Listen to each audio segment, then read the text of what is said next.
Good afternoon, everybody. Good evening. If people want to move up to the front, that wouldn't be a problem because it's emptier in the front than it is in the back. But it's up to you. I'm Maria Hernandez, and I'm an assistant city manager for the city of Miami Beach. I oversee one of the best departments in the city, which is our Environment and Sustainability Department, which I love very much because of everything they do and everything they do for our city. So I want to welcome you to this special community event, of course, and for sharing your time. This is an important topic. When you think about how important it is to protect our homes in light of our flooding vulnerabilities.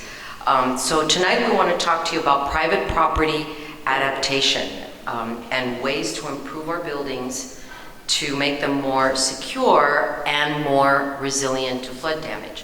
Our private property adaptation program is an innovative way to reduce flood risk for old homes that have so much character, but may also be more vulnerable because they were built way before we had the knowledge that we have today about flood risk. So they're absolutely very vulnerable in our island of Miami Beach. And more importantly, we really want to hear from you. I know our expert speakers will have much to share, and there will be an opportunity for feedback and some Q&A. We value our collaboration with universities and are pleased to be doing this Salon series with the University of Miami. I also would like to thank Dr. Sonia Chow for your collaboration with Amy Knowles, our Chief Resiliency Officer, and their dedication to preservation and resilience.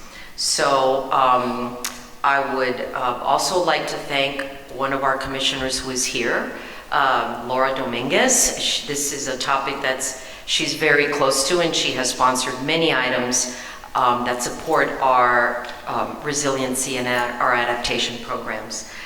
So without further ado, I'd like to introduce Dr. Rodolphe el-Khoury, the Dean of the University of Miami School of Architecture. Dr. el-Khoury was trained as both a historian and a practitioner and continues to divide his time between scholarship and design. So Dean el-Khoury will provide an overview of the Salon series and the agenda for the evening. So thank you very much, and I hope you enjoy the event.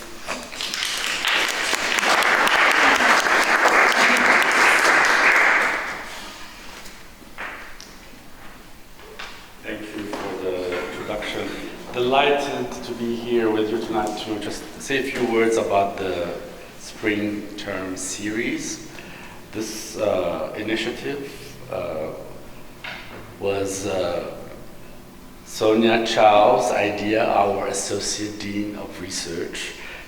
This was her way to support and energize our research activities at university by creating this platform. She thinks this could expand our network of opportunities, explore new areas of operation, find ways to create new dialogues between the different aspects of the environment and the buildings that we design and build.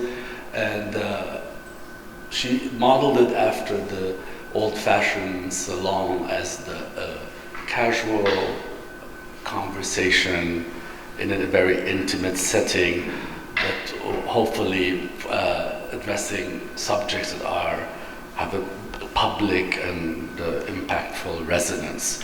So the first year was devoted to just showing what we have in our graduate programs. So basically it was a platform for the program directors to discuss what they do in their programs. That was followed in 2023 by a focus on the individuals, the professors and their labs, and the dialogues that their works may generate. In the next stage, we started to partner with other institutions and agencies, and this was the a series devoted to affordable housing in partnership with the U.S. Department of Housing and Urban Development.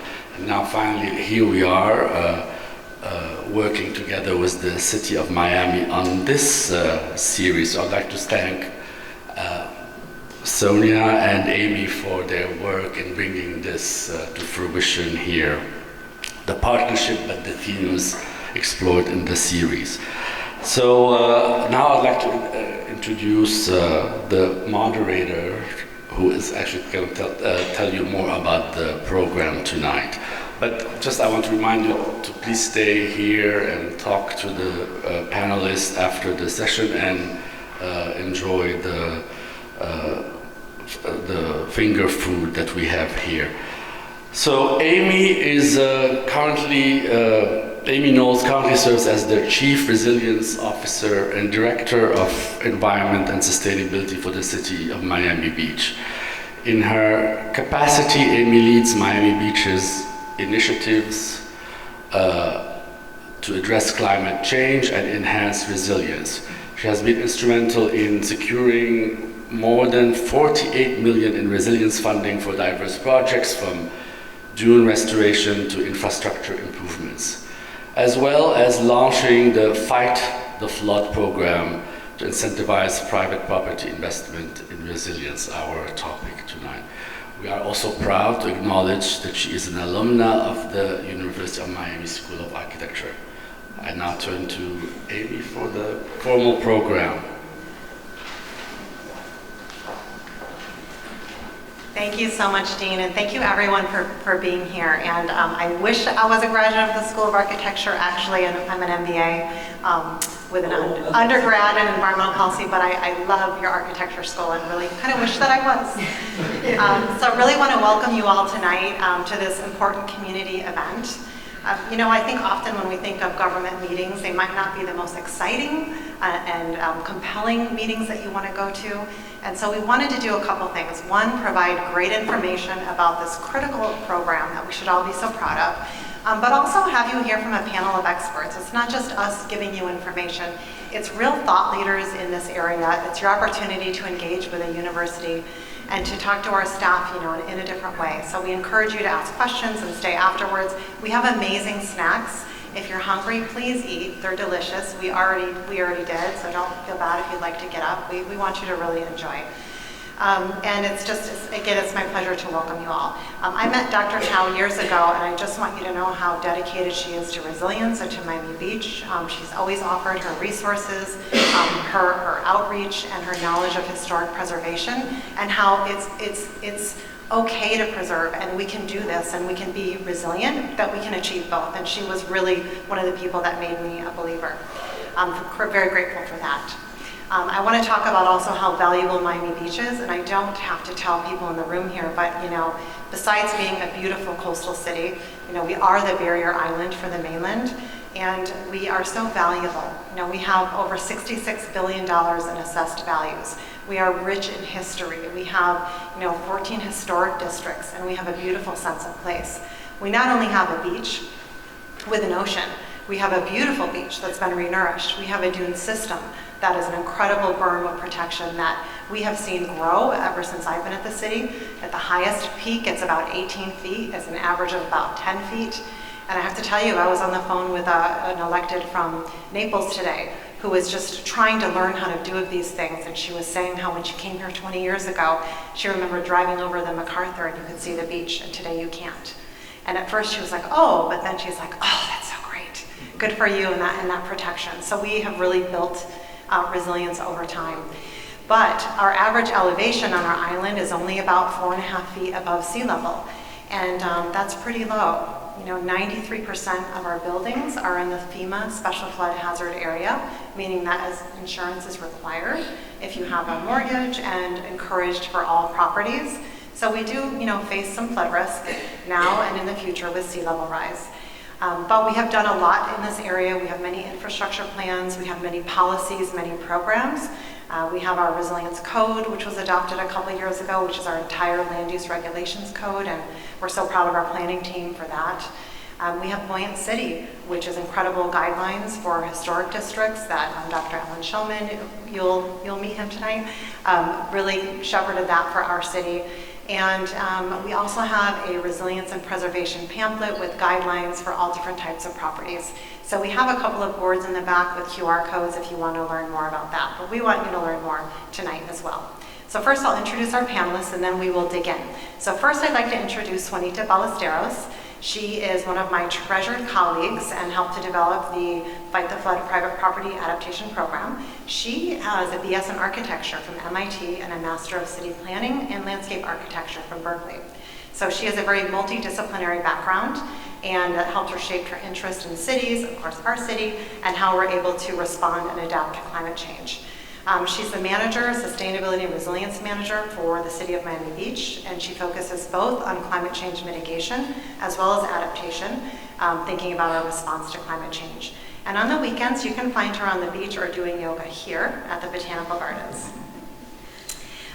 Dr. Allan Shulman is a professor at the University of Miami School of Architecture. He's the tall one at the end, and he is founding principal of the architecture and planning firm of Shulman and Associates. He led the team in developing Buoyant City, a project for Miami Beach, and we'll talk about that a little bit later. His firm is currently designing the hotel portion of the new Deauville on North Beach, and which was so well received by our city last week. And is starting a conceptual master plan for the next chapter of this garden that you're actually in tonight. Miss Deborah Tacket is our city's historic preservation and architecture officer. She has over 20 years of experience in private and public sector and has so much knowledge of architecture and public administration and history. So we call her all of the time. She helps us with our program and has always been so incredibly supportive. She has overseen the survey, research, and historic designation of 6 local historic districts, and she has successfully guided major new developments within the 14 historic districts while preserving their special historic character, and that is no easy feat. And Debbie has a Master of Science in Historic Preservation from Columbia and a Bachelor of Architecture from University of Miami, so also a King. And Dr. Alec Bogdanoff is a communications and policy-trained oceanographer and meteorologist, and he serves as the principal and co-founder of Brizaga, an engineer consulting firm specializing in sea level rise and flooding adaptation strategies. He earned his Ph.D. in physical oceanography from MIT, and he also has a degree in meteorology. I mean, what else? He does everything. And under his leadership, he's managed several first-of-a-kind projects, like our city's business case for resilience, the more regional business case, and now he's our prime consultant for our private property adaptation program. So thank you for allowing me to give that background, because I really think it's fascinating. I'm so really appreciative of everybody for coming tonight. So we're going to start with you, Juanita. We've worked so closely together in developing this program, our private property adaptation program. Can you give us a little bit of introduction about the program and maybe what you see are the most important benefits of the program and maybe a couple of challenges along the way? Yeah, absolutely. Is the mic working? Yep. Okay, great, wonderful. Great, thank you for that introduction. I can talk about this all day, and I have, so I will try to make it brief. I think it's really important to take a step back and look at the program in the context. The city is a leader and innovator in all of the resilience work that we do, and you'll see some pictures of them as they roll past. You know, we, as Amy mentioned, we have our wonderful dune system that we nourish and we protect, and we're looking at. We have different living shoreline parks that we're starting. We have our large neighborhood improvement projects. We have different ordinances and plans and code, and all of this is really innovative and excellent work. And in order to make the city resilient in a holistic way, it's important to look at the private side as well, because a lot of, if not most of, the city is privately owned. And so in order to really achieve this holistic resilience and holistic vision for our city, we have to work together to do that. And so this program, our Fight the Flood Private Property Adaptation Program, is another innovative project by the city that is looking at, how do we help and incentivize and motivate this resilience from all aspects, right, including the private sector. So this program is a grant reimbursement-based program. It is open to single-family properties, multifamily, as well as commercial. And so we have an application process. Right now it's open for about 2 months. The program is open, so if you know any property owner on the beach, please let them know. We are happy to have them. So we encourage everyone to apply. We look at the applications, we rank them, we score them, and we accept them as funds are available. And the properties go through 2 different phases. So our first phase, once you've kind of been accepted, is our assessment phase. And this assessment is led by Alec's team at Brizaga, and it is looking at each property and their specific challenges. This is physical challenges, their site, their location, the different things that are happening on the property, as well as the property owner themselves. What are they interested in? What do they need? What do they want? Because this program is really built to help encourage and incentivize this work. So it's not here to mandate or dictate, right? It really is a partnership with the property owner to help them carry out this work. And so Alec's team is there, goes on site. We'll go on site with them as well. We'll talk to the property owners, talk to them about their challenges and about their opportunities that they see. And then they get an assessment that lays out kind of what we've gone over and lays out 3 alternatives that they can pursue according to what we talked about. And then they join us here at the garden for our kickoff for the next phase. And this is the design and construction phase. So this is really where the property owners go ahead and they conduct the work that they're interested in. We enter into a formal grant agreement with the property owner in order to be able to carry this work out. And then, we're there during that phase to support and to help guide. And one of the things that this program uniquely does is it really is a support mechanism. Other grant programs that exist are very specific in what they're looking to do and what they're looking to help with, and so they have kind of specific projects that you can do, how you can do them, who you can do them with. Ours is very broad. We're really trying to make it open to as many property owners as possible, and so with that there's a lot of flexibility and a lot of different routes we can take, and so we're there to just help support and to make sure that the program requirements are being met so that at the end they're able to apply for reimbursement. The program is reimbursement based, so once we receive all of these documentation, then we can go ahead and issue that. In terms of opportunities and challenges, I think one of the best opportunities that this program affords is really that educational piece. Many of our property owners come in knowing exactly what they want to do, how they want to do it. They just need like a little push to help get started. But a lot of our property owners don't. They see that there's an issue, but aren't necessarily sure how to address it. And so that's something really unique about this program, really is that assessment phase that is able to support them, to guide them, having access to the expertise that Alec's team brings is really a huge benefit and a huge asset that you're not necessarily going to get that level of expertise if you were to kind of go and do it on your own, because the industry isn't as robust as we'd like it to be. And so, I think that's really a unique opportunity that this brings.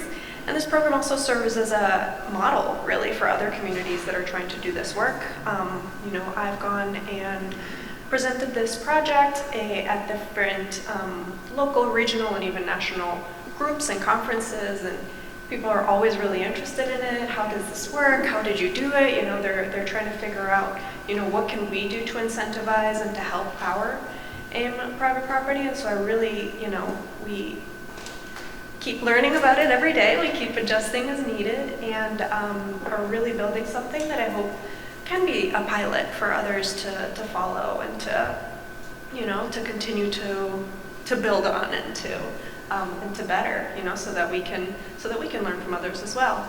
And I think I will leave it at that. Okay, you can talk to me. I'll talk all day. Okay. Thank you very much, Juanita. And to echo that, I think we've had at least 4 other cities now let us know they want to model the program and ask us for information, and we're so happy to share. We've really developed this and we want it to help the region. So Debbie, moving on to you. As our Historic Preservation and Architecture Officer, you've seen a lot in Miami Beach. Can you help set the stage about our historic districts and their need to be resilience, and maybe some examples of how that's happening? Good evening, everyone.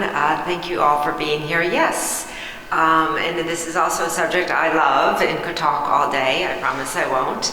The city has an incredible historic preservation program. We have 14 local historic districts, and we have 4 National Register districts, as well as individual sites throughout the city. The historic districts begin in South Point, south of 5th Street, and they extend up to the northern city boundaries at 87th Terrace. So we're most probably known for the Miami Beach Architectural District. This is a National Register district in South Beach that was listed on the National Register of Historic Places in 1979. It is extremely significant that this was done, because this is the first time that the federal government recognized architecture that was 20th century architecture as being significant.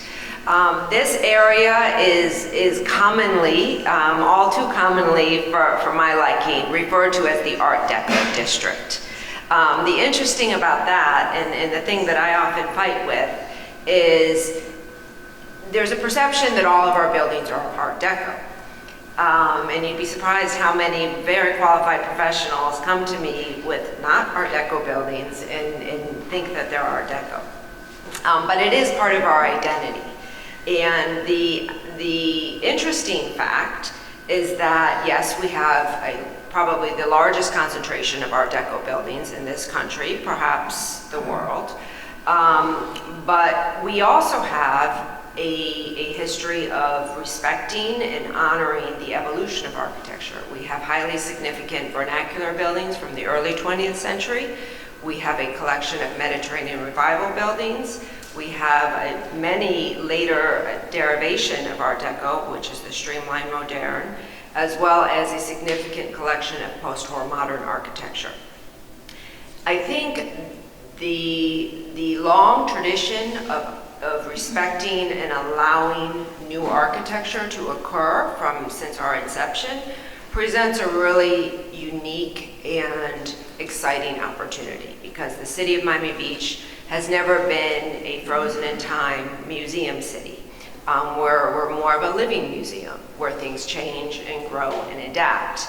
And we've always been that way, and it's interesting that now we're facing a big challenge with climate change and flooding and water. And it's a great opportunity for us to continue that evolution and that layering of history with new interventions that we've always embraced. So I think we're in a unique position, unlike certain other historic cities that really want to hold on to one specific period of time in their history. And I'm very proud to work here for that.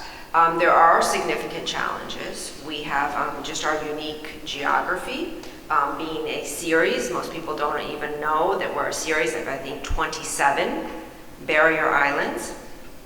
Our geology of our limestone base presents a challenge with water not only coming from the bay and the Atlantic Ocean, but also from underneath. And unique to Miami Beach is during all these periods that I had mentioned, where you see the post-war modern or the Mediterranean Revival or the Art Deco, these were periods of boom times. Miami Beach has been a boom and bust time from the beginning. And what that meant is buildings were built very quickly, and they were built very economically efficiently. So when we start looking at restoring buildings or hardening these buildings to resist the effects of climate change, we run into more challenges than you may have, say, in Rome or other areas that were built more permanently and slower over time with higher quality materials. Historically, we were not able to get materials here that may have been preferable, right? Because transportation was difficult, and we used beach sand, and we used what we had to mix concrete. So we have unique challenges, and you know, I think it's important to the city to overcome those challenges to the best of our ability. Not only economically, the architecture and the history of the city is a huge economic driver, not only for the city, but for the entire region. But it's also an emotional health issue for a lot of people. We have a lot of residents, longtime residents and newcomers who came here because of the architecture. And I think the city, and I'm very proud, has committed to really focusing on how to adapt historic architecture, how to work with homeowners and building owners. Very proud of the work that Amy and her team does, because it is emotional, and it is an emotional issue for people who live here. And I think that's just as important as the economy. So, you know, we see very difficult cases ranging from different budgets, and structurally, and I'm sure Mr. Shulman can talk a lot about this, but these buildings often really have to be rebuilt while preserving as much of the original fabric as we possibly can. But structurally, we do see a lot of failing structural systems. A lot of it's because of the quality of the concrete that was used. And we have a great tradition of kind of restructuring buildings from the inside out, and have wonderful success stories all through Miami Beach for that. But it is complicated and it is expensive. So again, thank you, and thank the city, thank you Commissioner Dominguez for being such a supporter of this adaptation fund, because it is incredible. It is an incredible asset to the residents of Miami Beach. Thank you. Thank you, Debbie. So let's move on to you, Alec, as our prime consultant for the private property adaptation program. I know this was a labor of love for your firm as well, because you kind of developed this with us. It was so innovative. So tell us about kind of what you look for in the assessments, you know, the kind of improvements you think from soup to nuts, maybe smaller and bigger, that you're recommending, and what practically homeowners can do. Sure. One of the biggest challenges with resilience, we'll say resilience in general, is it is very site specific. A great example of that is you can look at things like sustainability, and sustainability practices you would use in Florida work pretty well in places like Arizona. But if you are trying to talk about resilience, well, they're more worried about drought and a lack of water, and we're more worried about having too much water. And so you really have to understand what the problem is on a site level. Also, the big challenge is water doesn't care about political boundaries. And so you can't just look at what you're doing in a vacuum of a particular property or a particular roadway. And so that's the first thing when we're looking at assessments. We look at a property holistically and try to understand the character of the home, the people that are there, and have a conversation with them as to what their preference is on how they want to try and solve some of these problems. Because a solution we might think from an engineering standpoint is a great solution, may not be palatable for a homeowner. So we have a large menu of adaptation options that we've built over time, and a lot of them with Miami Beach as part of this program, and can actually walk through homeowners, talking to them about the benefits and drawbacks of different options. So some community members might be more interested in short-term solutions. So you saw Vizcaya Museum and Gardens, they're using tiger dams. They're using them as a quasi-permanent solution there, but those are deployed as needed. You can do that on a smaller scale for homes. You can use different types of options as well. That's a temporary solution. Maybe you want to look at a more permanent solution, regrading your front yard or backyard, putting in pervious pavers, looking at things like how do you build a berm that still provides access but stops floodwaters. One of the bigger challenges too, and this is where I think Miami Beach exceeds expectations for most when you look at this in most communities is you also have to permit everything you're doing, which means that this isn't just a conversation with Amy and her team and Juanita.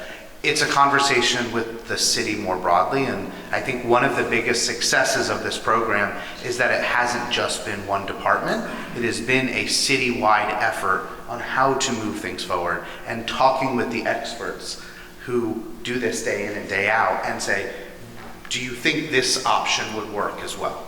And so, one, it's what the homeowner wants. You have to look at the permittability of an option, but there's a lot that we can do, and a lot that we that can make a big difference. And so I was talking to Juanita earlier, and I use this analogy, and I tell folks it's like flooding's a little like high blood pressure, in that most of the time you may not be able to actually solve the high blood pressure problem, right? It's just a matter of how do we control it for as long as we can, because if you don't, the things that could come from that are a lot worse. And so for us, it's about how do you fix the flooding here and now, make it livable and enjoyable for as long as we can, before you start thinking about those much more expensive interventions. And I think that's one of the amazing things about PPA, is that it allows a homeowner, a community member, to look at the broad range of solutions and make that decision for them. What level of adaptation are you comfortable with? Because the honest truth is we all don't have the means to spend sometimes the money we need to solve the problem permanently, but we can definitely do a lot with the grant program that is provided at $20,000. So a lot of options that you can do in that range that'll make a huge difference. Great. Thank you, Alec. So our next question is down to you, Allan. Let's talk about your study, Buoyant City. And this is number one, it's a beautiful study. There's so many slides that you'll see where we're kind of reimagining Miami Beach as this layered city, embracing our historic districts. And one of the things that you looked at is incentivization, in the same way we're doing it for private property adaptation. So what are some other ways did you think of to incentivize resilience within our historic districts? So, first of all, thank you for the invitation, to you and Sonia, and hello everyone. Well, this study started really as a deep dive into the interrelationship between resiliency and historic preservation. And it began in 2019 as I think it was called Historic Adaptation Guidelines, or Adaptation Guidelines for a Historic District. But as we began to look at it, we really started to feel that the answers for Miami Beach lay in the very DNA of the beach and how the beach was put together. And you mentioned layering, and the beach has this history. It's a very dynamic city. It's already a very resilient city. When you think that it was built, it was first really built in the early 20th century. There have been hurricanes, floods, but even more than that, there have been so many social, economic, crises, boom and bust, as Debbie was saying. So I think we had to look at where, first of all, the connection between resilience and historic preservation, although people had been talking about it for a while, there wasn't much to explore out there. Like, not many cities had really done these type of studies before. So we went through a kind of a best practices, emerging practices study. But in the end, and I won't go into the details of how we put that study together, but I think the type of water that we can expect over the next 60 years is the other scenario that Alec was talking about, not the incremental, we can fix this tomorrow, or we can make things better for the short run. Our study was really about the long run, the mid to long run, 40, 60 years into the future. And when we were talking about 40 to 60 years into the future, we're talking about, according to the South Florida Climate Change Compact, 4.5 feet of additional water on top of what we have now. And so in order to preserve the beach, in order to preserve what is great about the beach, and for all the reasons you said, Amy, and you said, Debbie, it's really important that we do preserve the beach. In addition, because it's a great city, like this is how cities should be, I think, pedestrian-friendly, mixed economy, mixed building types and uses, culturally diverse. In order to preserve it, for 4.5 feet of sea level rise, almost every building in the district will have to be, significantly rehabilitated, raised, or adapted in other ways. So, when we begin to look at what those strategies are, and we came up with 2 pots, raising and adapt in place, and the cost that those would incur, it seems like we're going to need some type of major incentivization. I think programs like Fight the Flood are so important, but when we talk about those costs of raising a building or completely adapting the building for an additional 4 feet of water, I think what are those incentives? Well, we thought that the incentive that was most connected to the DNA of Miami Beach was to incentivize further growth, further development, to allow the buildings to grow. And I know that's a very contentious proposition because people like the scale and people like the look of it, and historic preservation is all about preserving things, at least in the ways that make them significant, right?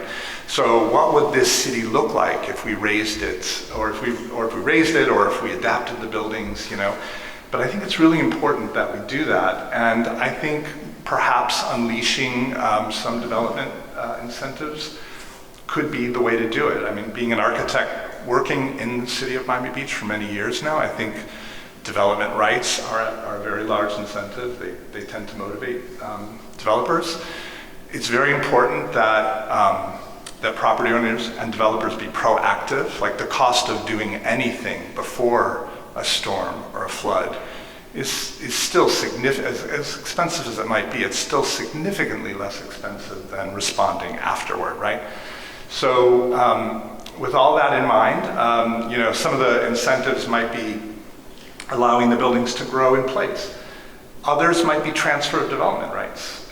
In other words, allowing developers more rights, but saying you can't use them on your property, but perhaps you can sell them to somebody on 5th Street or somebody on Alton Road and use them in a different way. So, and then I was talking with Debbie the other day, and she mentioned that the transfer of development rights is actually being written into the codes as we, in one way or another. I'm probably overstating it. Just to clarify, that we did have a very robust discussion at the Land Use and Sustainability Committee, who did endorse the idea, so it's moving through the process. Yeah. Still very preliminary. But so I think it's important that we imagine, as we're dealing with water now, that we also imagine the tougher scenario of more water and looking way into the future. Not so far into the future that it's like science fiction, but enough into the future that it's, we thought 60 years was 2 mortgage cycles. That was a good distance. Okay. Thank you. And you mentioned living with water, and I want to bring that concept back to Juanita, and I know something near and dear to her heart is green infrastructure and using our environment to manage water and move water. Can you talk a little bit, Juanita, about the kind of recommendations we're providing homeowners, and also through our adaptation plan, this concept of connecting green areas and how that might help manage water over time? Yeah, absolutely. Yes, green infrastructure is near and dear. I see this again, sort of how I opened the talk. It's a combination of looking at the large scale and looking at the small scale, and to go off of what the other panels were talking about. It's also looking at the economic scale of like a small project that I can do now that's for the short term versus a larger project that's going to cost me, maybe significantly more money that is more for the longer term. And the program really helps to navigate that.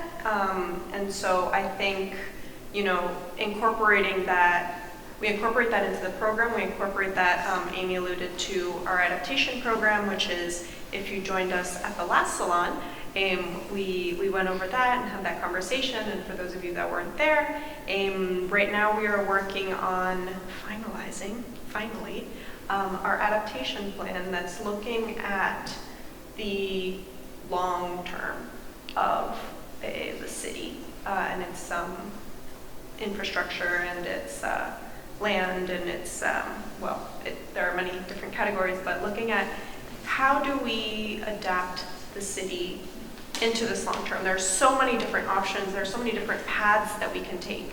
And the conditions keep changing. The conditions are not set. You know, we don't know if in 2 years we'll see exactly this many inches, and in 10 years this many, and it's all changing. And so, how do we adapt to that? And within that plan are green infrastructure and these different types of flexible mechanisms where we can connect this hard infrastructure, hard walls, hard pumps. These are all necessary tools.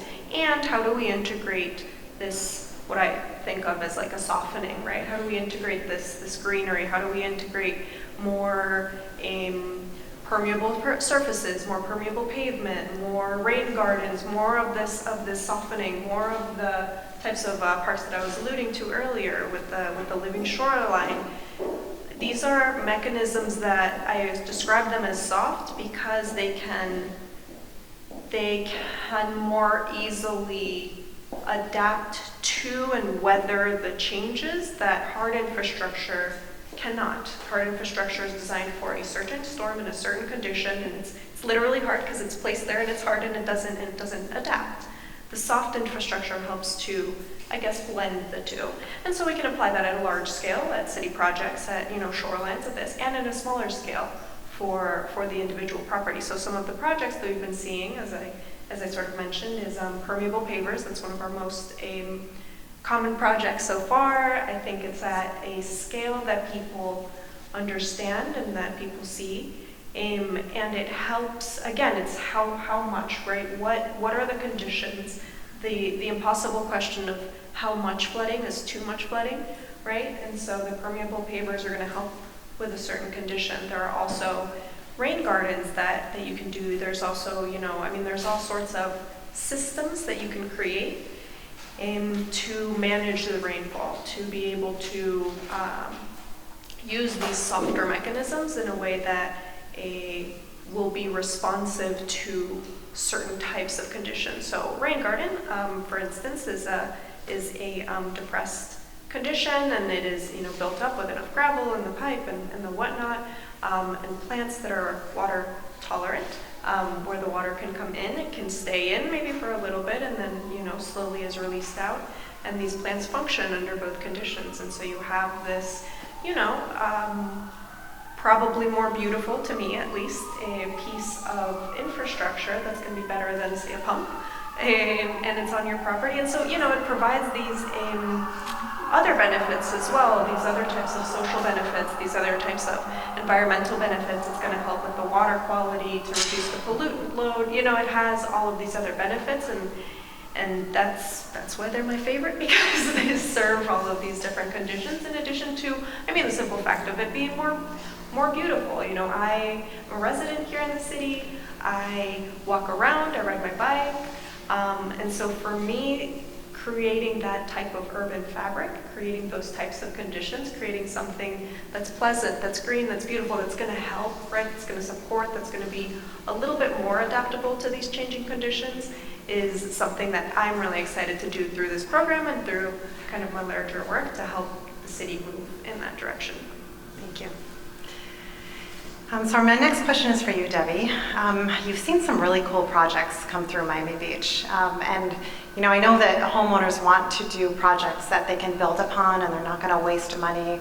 And as a city, we want to do that as well. We want to do incremental adaptation, things that we can build upon over time and things that are going to stand the test of time. And it might help for, like Juanita said, some of the short term, but you can build upon it. What are some things that you have seen that is really innovative that's come across your desk? So thank you for that question. And I think that's one of the things I love working in this city, is every project is unique. There is not a similar, a cookie cutter solution for all properties.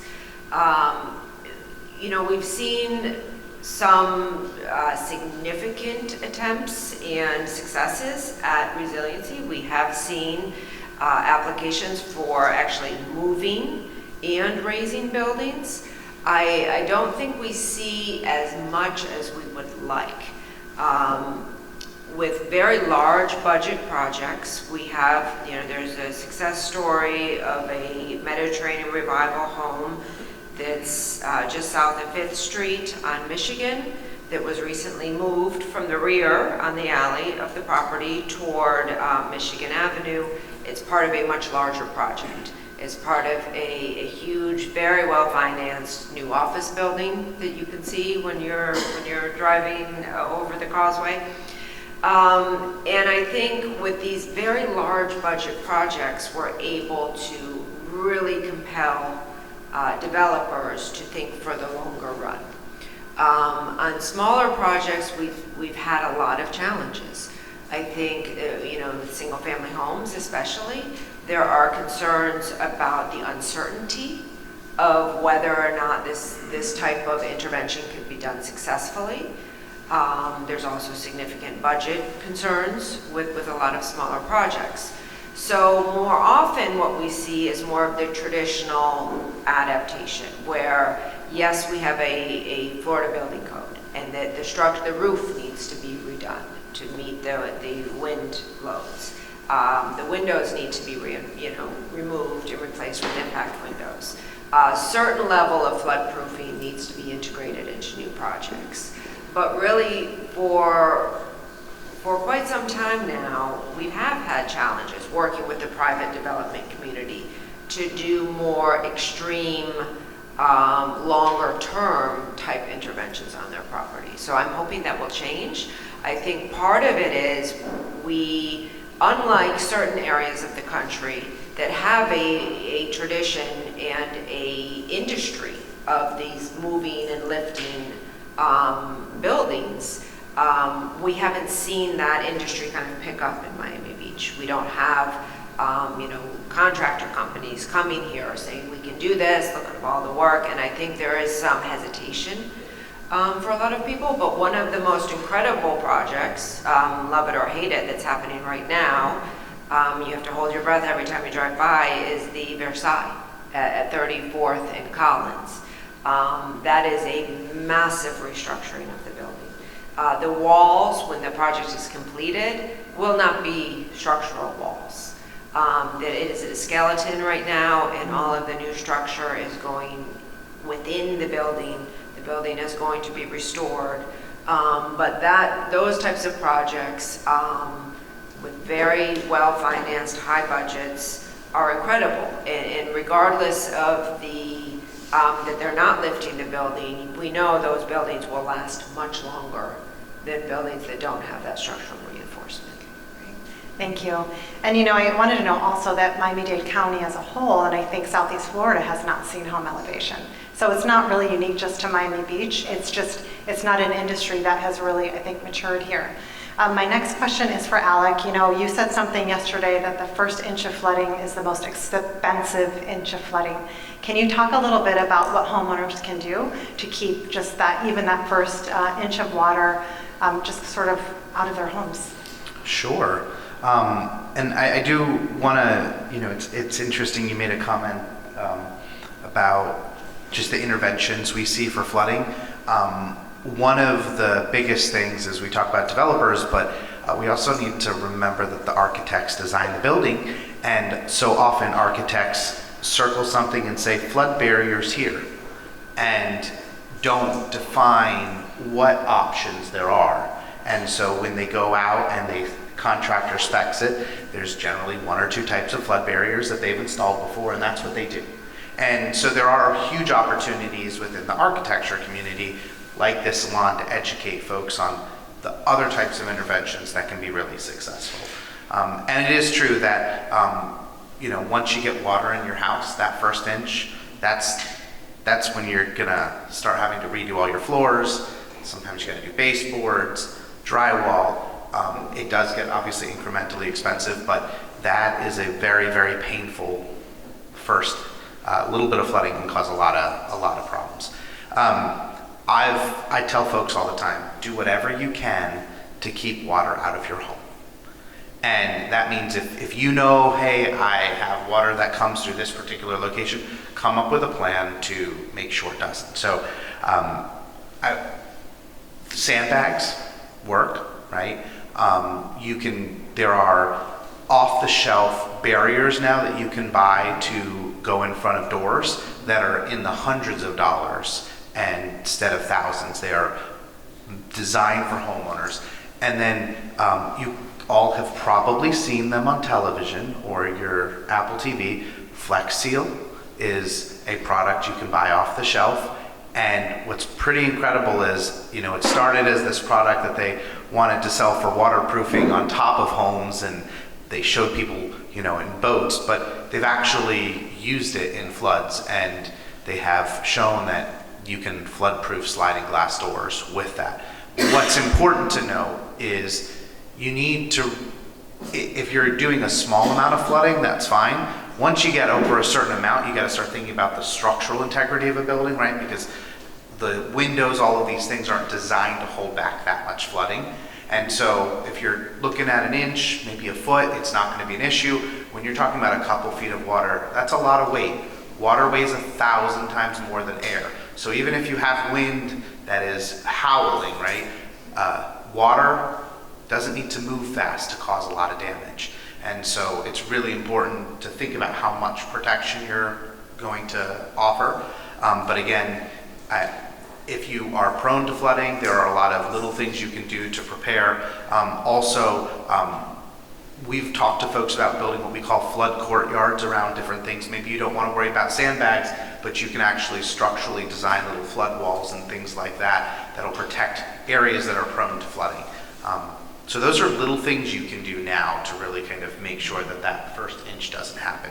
And I do want to make one more comment because you talked about finances, which is when you put in those flood barriers, right, especially if you are dry flood proofing, to get an elevation certificate and to get that flood insurance check mark, you better deploy those flood barriers. Because if you don't deploy those flood barriers and you try to file an insurance claim, they likely will reject your claim for not putting out those barriers.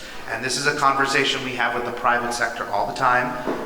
I serve as the district chair for resilience for ULI Southeast Florida, and there is an understanding that you should be deploying those barriers.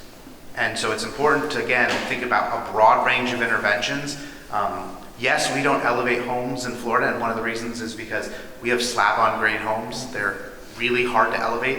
It is a lot of times more cost-effective to rebuild a home than to raise a home, unless, of course, it has sentimental or historical value, or I would say cultural value. But there's a lot that we can do, and we have to start thinking about how we build that into our code, because it is an expensive place to build, and that creates a lot of challenges in trying to find easy interventions to elevate. Thank you. And a couple of things I wanted to follow up with that. We do want to see homeowners apply for this program that are doing smaller interventions. You don't have to spend up to $20,000. You can get a $1,000 flood barrier that might really save you in the next rainstorm. And second thing with the flood sort of barriers, as you're talking about, they're required in certain commercial type properties as your flood mitigation strategy rather than building high. So I think that's where the flood insurance part comes in. I think for your standard homeowner, if you're using a barrier, it's a little different. So my next question, and I think this will be my final question, is for you, Allan. And this is kind of a provocative question. What do you think about the divide between public and private? Meaning, how far does the responsibility of government go, whether it's city, state, or national, when it comes to mandating or incentivizing resilience measures for private property? I got the tough question. Or toughest, I should say. Well, it's a complicated question. I think if we think about how our system works in the United States, it's private enterprise. People have property rights, and they own their property, and they're responsible for their property. And you normally have to make property work as an ongoing project, right? You either live in it or you rent it or something like that, and it has to pay for itself. this, requiring adaptation, or let's say thinking about adaptation, we know that it's going to be very expensive, and it's going to be very difficult for most people to afford it. And I don't think we're going to get to the point where we can require everybody to adapt their house or adapt their building, right? I'm not sure if that would be legal in our system or sustainable. So I think we have to, as one of the reasons we were talking about incentivization before, is I think we have to somehow create a culture where that is happening without, let's say, a direct mandate from the government. But I will say that government really does play an important role, and I think Fight the Flood is an example of that. Like, you can move the needle by incentivizing and by helping and by sharing resources and by setting the patterns that work. And I think those are all really important roles, and I think City of Miami Beach is doing that. But I think the other part of it is the public has to manage the public realm and make sure that the public realm is supporting the private realm, right? That streets and sidewalks and landscaping in the public realm are being part of the solution. And this is one of the things that we looked at in Buoyant City, because what you do in the street affects what happens to each private property, right? If you raise the street and the private properties down here, there are issues. If you raise the private property and the streets down here, there are different types of issues. So these are all really interesting questions, but I think the important thing is we should be thinking about creative ways that public and private can intersect and help each other. And so I think Fight the Flood is right in there. One question will be, what's the next, how do we deal with the even larger challenges ahead, as waters continue to rise? I don't have the answers, but I think we're already on our way, in a sense. The City of Miami Beach is already on its way. It's like already the best scenario that you can imagine for a coastal city. So I would just encourage the city to keep making resilience key to its own decision-making, right?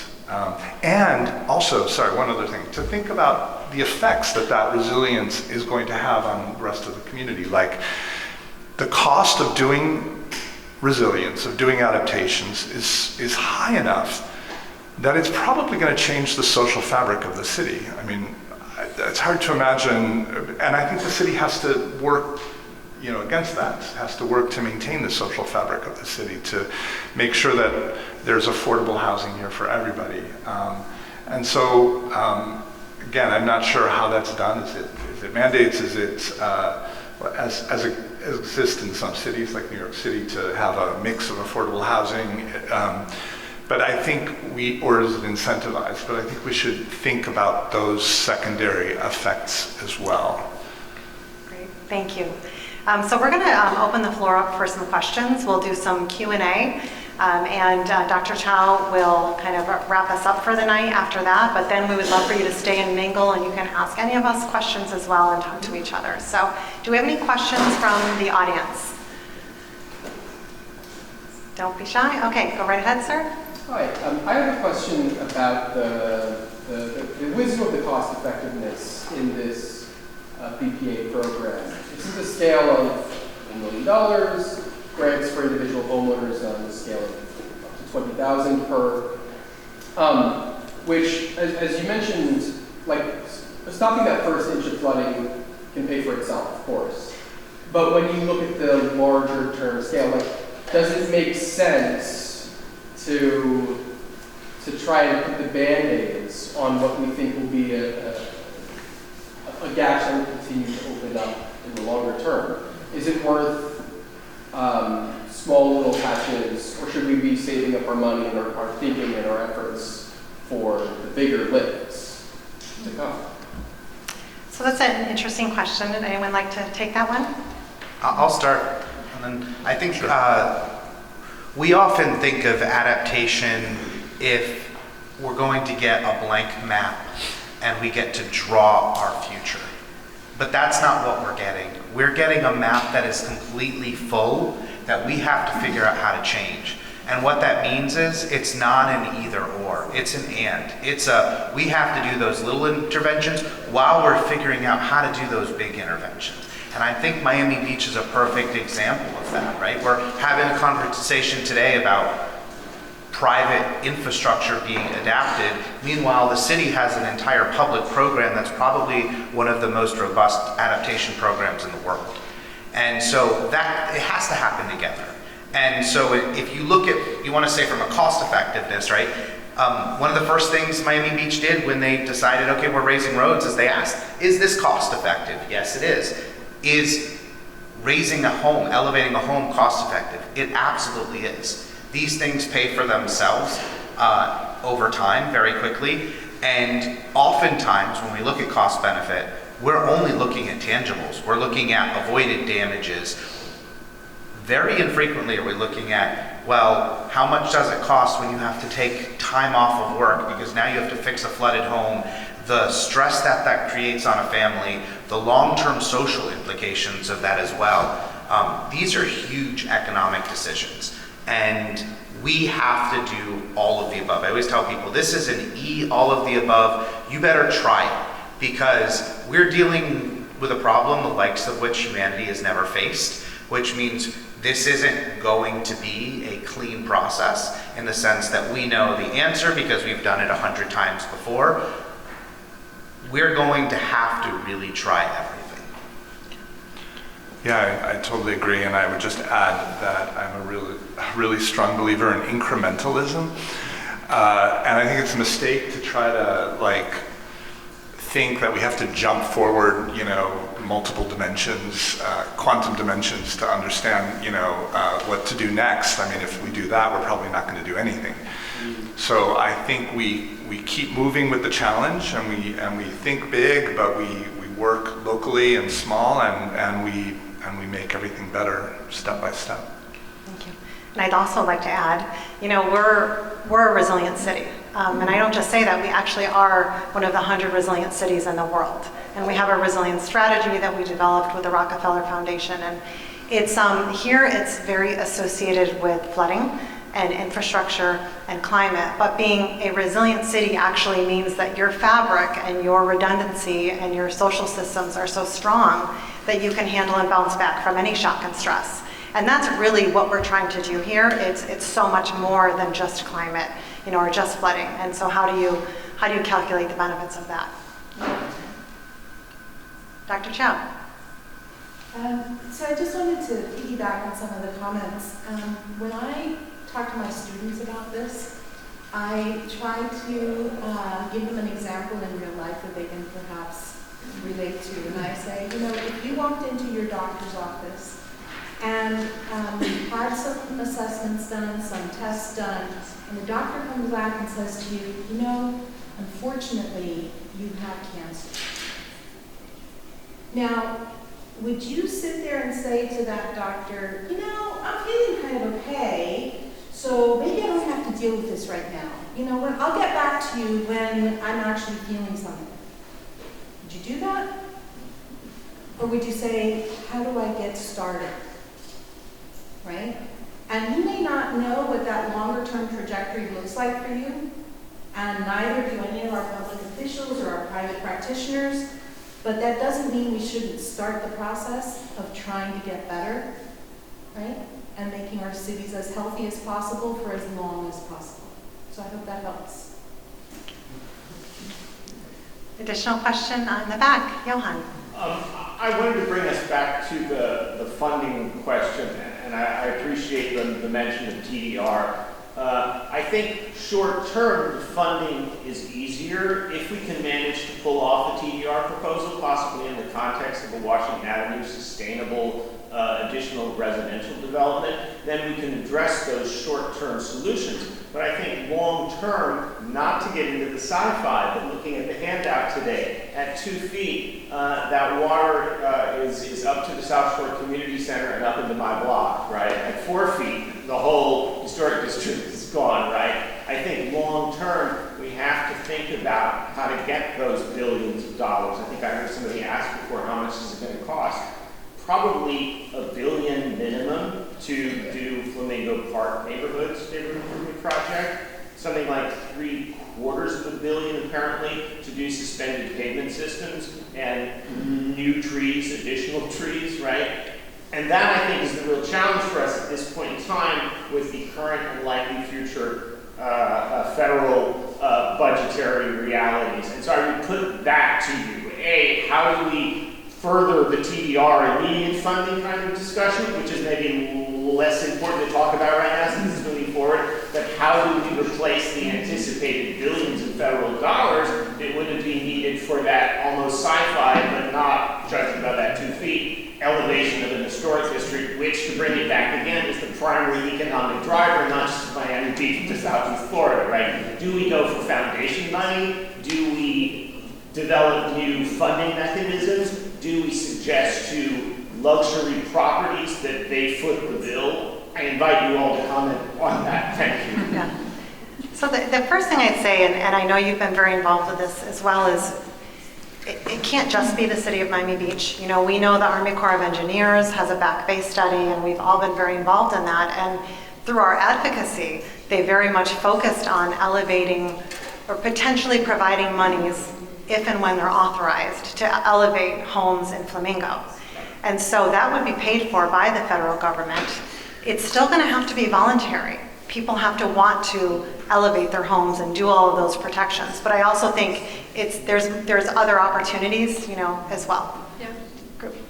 Well, I can start off with a really unsatisfactory answer, which is that it's a yes and problem, right? It's not should we explore this or that we should explore all of it. And the way that that exploration gets started is small, is by having conversations, is by starting to think about it and to talk about it. And that's why, you know, this type of work, I think one of the greatest benefits it has is education, is opening that door, is saying, hey, have you thought about it? Because some of the property owners, for instance, that apply say, you know, like I said, I'm not sure what to do. I'm not sure, you know, where to go. And so it's about beginning that conversation, and it's about getting people talking about it. The other work that we do, again, for the previous salon that was here, the adaptation plan that you're here for, Johan, one of the greatest benefits I think that it has is starting that conversation, is looking at, no, but really, what do we do?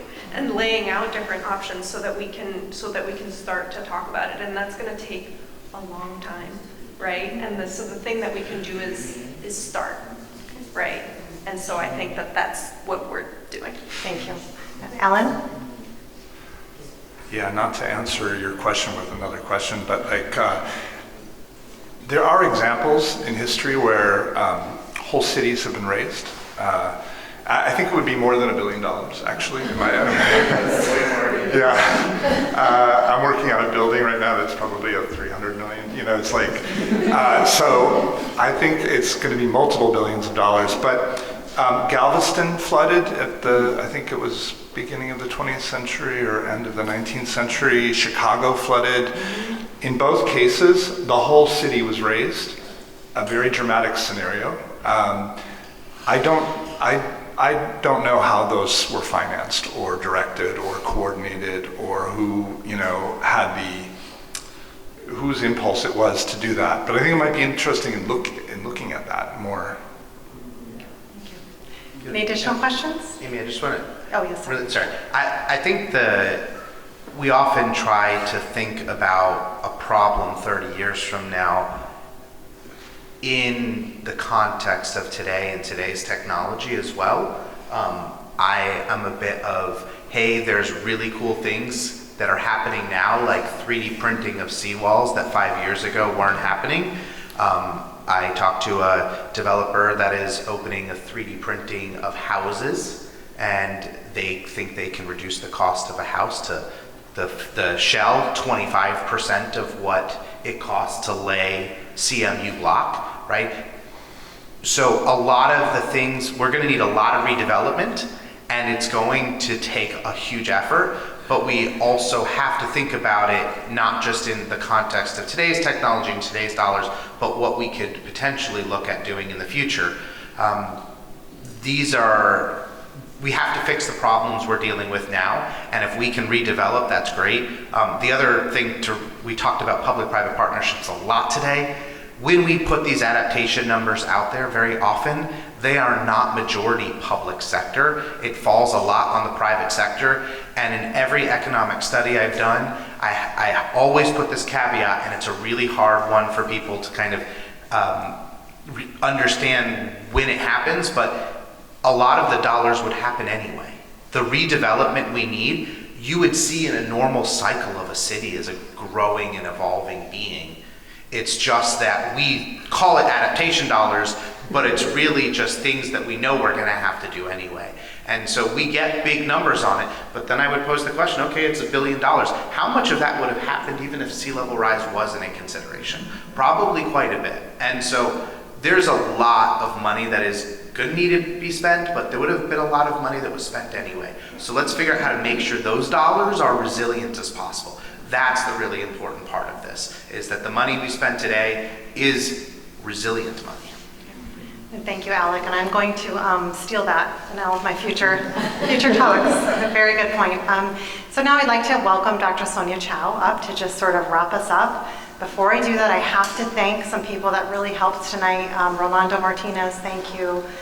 Sabrina Battle, your team that helped do this, PJ and our communications team and our panelists and everybody that's come tonight.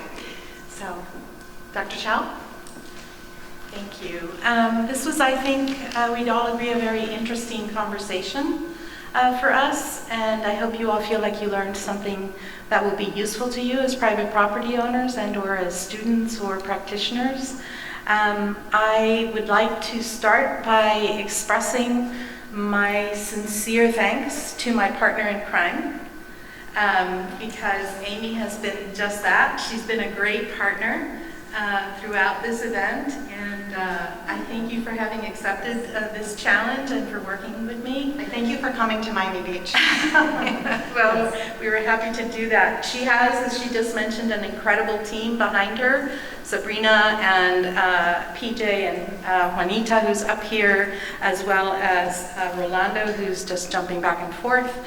Oh, he's trying to put up the slide. If you're interested in accessing different resources, not just the pamphlets that you see up there that have been done to help private property owners think about their adaptation actions, but if you go to that QR code, you'll actually find a link to the Buoyant City report, for example, and to other resources that the City of Miami Beach has out there. So I encourage you to use that QR code and or pick up some of the free pamphlets that are in the back of the room.